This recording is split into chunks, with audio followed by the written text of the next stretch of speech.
9 o'clock in the morning. And for about 3 weeks, I had the biggest ever headache I would never wish on my worst enemy. So now, when you have such an experience with those tall gray, those tall blonde, the Nordics, which I know to be the Nordics, and the pain they left me with, you're talking about my second UFO experiences here, that it makes you wonder of what their agenda is. I believe they probably came to finish something. They set up that restaurant, so to speak, in the middle of nowhere. They set it up in a way that it made sense to me. I have no idea what happened to me. The only thing I know is the terrible headache they left me with for many weeks after that. So how would you classify? Now I'm asking you the question. How would you classify these people to be? Because the experience was very dramatic, very painful. I felt invaded, very, very different than the others that I had. That was probably the most painful experience I could ever have. Luis, it's my understanding that you went through hypnotic regression to discover what happened to you when you were abducted by aliens as a child. Indeed, I still have the video right here on my desk. Amazing. Just curious, you stated on a radio station you'd been abducted 4 times. Correct. Have the abductions now stopped? No. The last time was a week before I had cancer. I was on my way to the regular shop with my wife, Turi. I was driving my Hammer. As a matter of fact, the truck knows he's on the way to this health shop because my wife, being an Aries, is very much into health. So we go there practically every day, and we take exactly the same roads. And that day, just a week before I go to Thailand, we drove there, and we arrived. We're supposed to turn right at a stop sign, and Tirania and I were looking at each other, and where is the stop sign? And she says, I don't know, I haven't seen it yet. But no, we're not, and we keep driving. What happened is we end up 4 blocks past the shop and on a different street. Excuse me. And it's impossible for me when I make a right turn to end up on a street which is a block north of my house.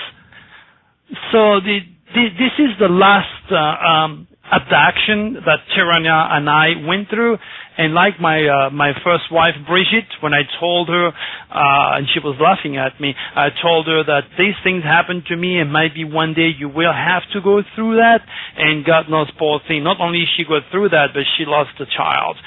So Tirania is probably next in line to undergo one of these extraordinary UFOs experiences. Thank you, Dr. Turi. How has the experience of abduction affected your psychic abilities or the ability to offer future event predictions? The most significant one is when I end up in that flying saucer, and I was watching Brigitte, my ex-wife, being operated on. And incidentally, after the abduction, I noticed Brigitte had a 2-inch scar just above the airline that was not there before the abduction, and the scar is like a laser type of cat, and I saw her laying down on that table, and I saw the people working around her.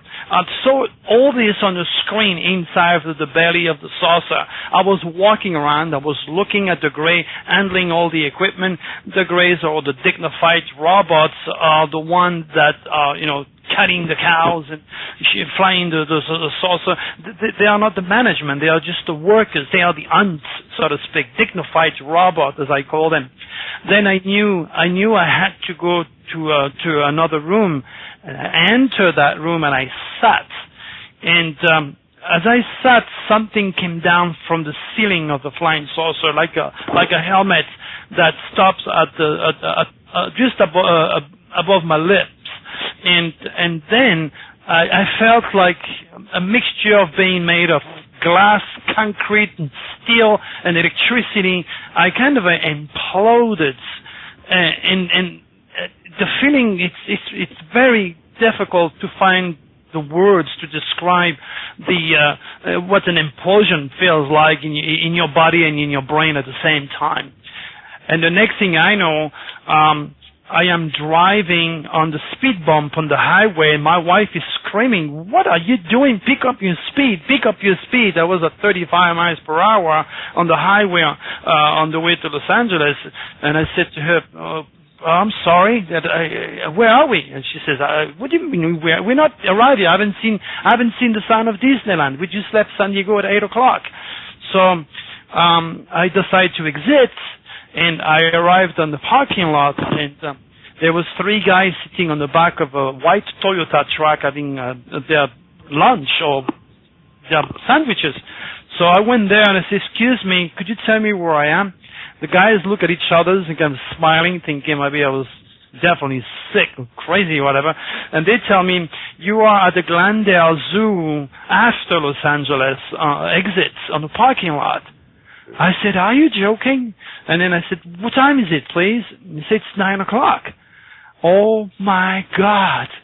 And unless there is no traffic on the way to Los Angeles and no cops to stop me with a Ferrari at 200 miles per hour, maybe I could have done that.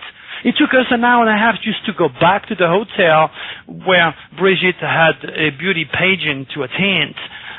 Then I told Brigitte, "Honey, do you remember when I told you we were going to have these type of things?" She said, "Yes." So, "Well, we are after Los Angeles, and it's 9 o'clock in the morning."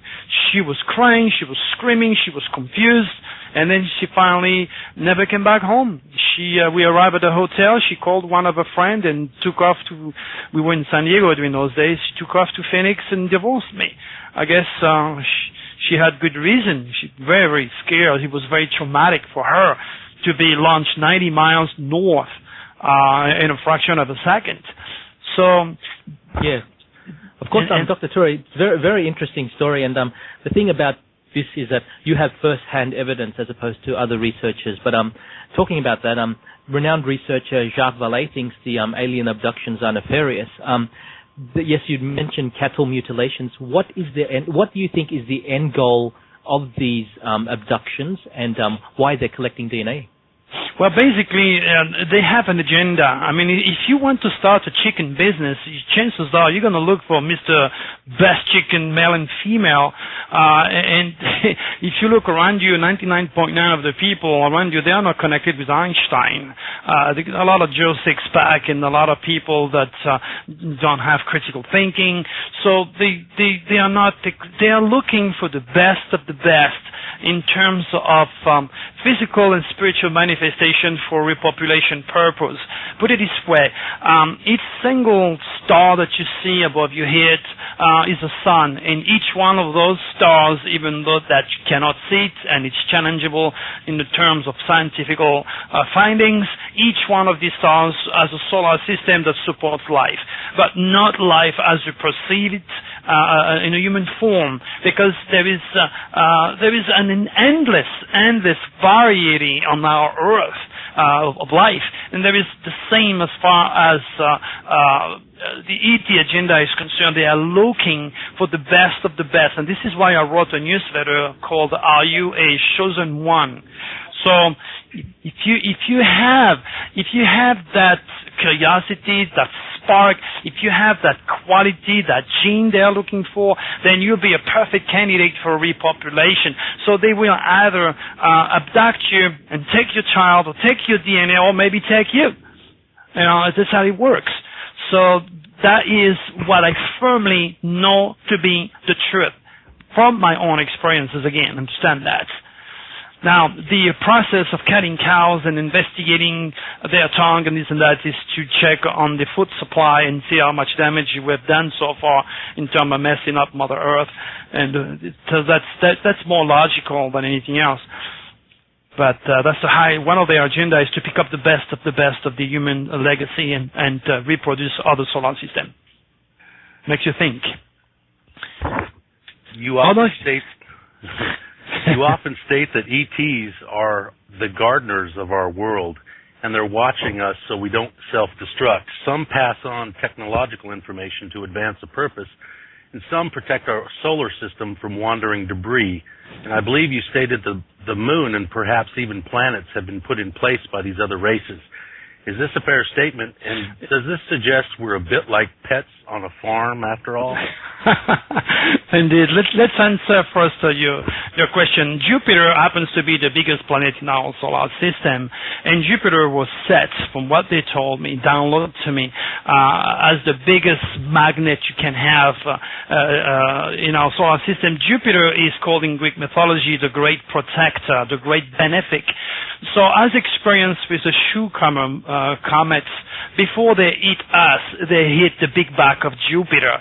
So this is why it's practically impossible for any comet to come here and end up this world. On the other hand, you could see the moon is next door. I mean, next door, and she looks like a golf ball. It's loaded from every single area of its crater. Now, doesn't occur to your mind that how come if the moon is bombarded, the Earth is not bombarded? It doesn't have as much crater. Because the moon was collected and removed from the gravitational forces of Jupiter and brought to our solar system when extraterrestrials were building this solar system.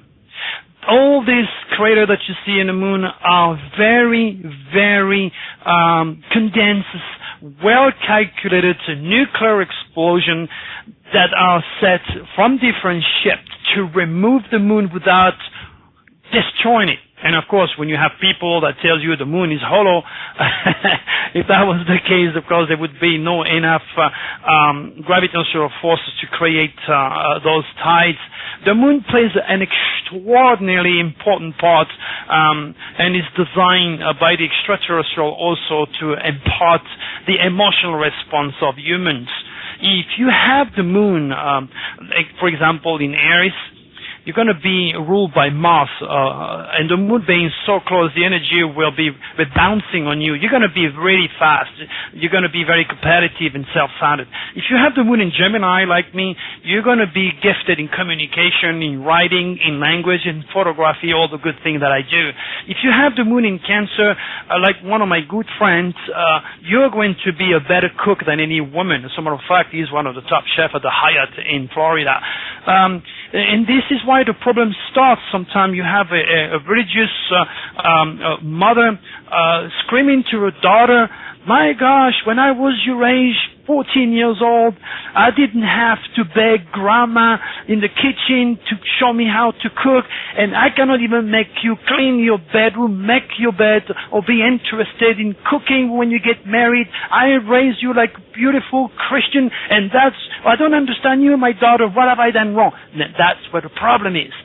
In the nucleus, into the house, the mother, without cosmic consciousness, is unable to realize that the daughter was born with a moon in Aries, in Leo, or in Sagittarius, which is absolutely non-domestic.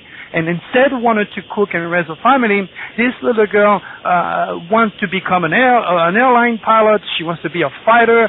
She wants to be in the army, the navy. She has no domesticity values in her makeup. So when the problems start at home with your own children, how do you expect this humongous ignorance not to tremendously duplicate itself with the rest of the world?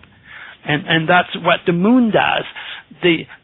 When you arrive in this dense physical world, the location of your moon enunciates your spirituality and your emotions and your domesticity. If you have the moon in Pisces, you're going to be a natural born pothead. Or if you swim upstream, you're going to be very artistic. You're going to like to dance. You're going to be into the spirit. And if you swim downstream, then you're going to follow and